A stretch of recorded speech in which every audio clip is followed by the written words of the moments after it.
முதக்கு 1 மணி நேரம் ஆகும் போக. குழி மண்ணாக இருக்கும், மழை பெஞ்சா போக முடியாது, டயர் மாட்டிக்கும்.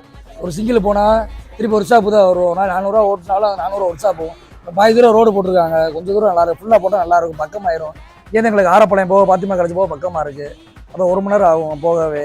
ஸ்கூலு பிள்ளைங்க எல்லாம் போகுதுன்னா இப்போ மழையில் போக முடியாது, இப்போல்லாம் நடந்தே போயிருதுங்க. இதே மாதிரி ரோடு எல்லா இடத்துலையும் நல்லா இருந்துச்சு, நல்லா இருக்கும். எங்களுக்கு ஆட்டோக்காரங்களுக்கு ஓட்ட நல்லா இருக்கும், வண்டி ஓட்ட நல்லா இருக்கும். ரோடு பள்ளமாயிடு இருந்தால் எங்கிட்ட ஓட்ட முடியுது. மோல ரோடு வந்து ரொம்ப மோசமாக இருந்துச்சு, ஆள் கூட நடக்க முடியாது, ரொம்ப குண்டு குழிமா இருந்துச்சு. 50 ரூபா விலைக்கு வந்துச்சுன்னா 5000 ரூபா விலையாகி போயிடுச்சு, ரொம்ப கஷ்டமாக இருந்துச்சு. இப்போ ரோடு போட விட்டியும் எல்லா வண்டியும் வருது, போக்குவரத்து கொஞ்சம் அதிகமாகும், வேலை கொஞ்சம் எல்லாமே நல்லா பார்க்க வேண்டிய ஃப்ரீயாக பார்க்க வேண்டியதாக இருக்குது. கொல்லம்பலம், ஆணையூர் இந்த மாதிரி ஏரியா போகும்போலாம் ரொம்ப பக்கம் மாதிரி மோளை சுற்றி போவாங்க. எங்கள் பாத்திமா காலேஜ், அப்புறம் இங்கிட்ட கோரிப்பாளையம் போய் போவாங்க.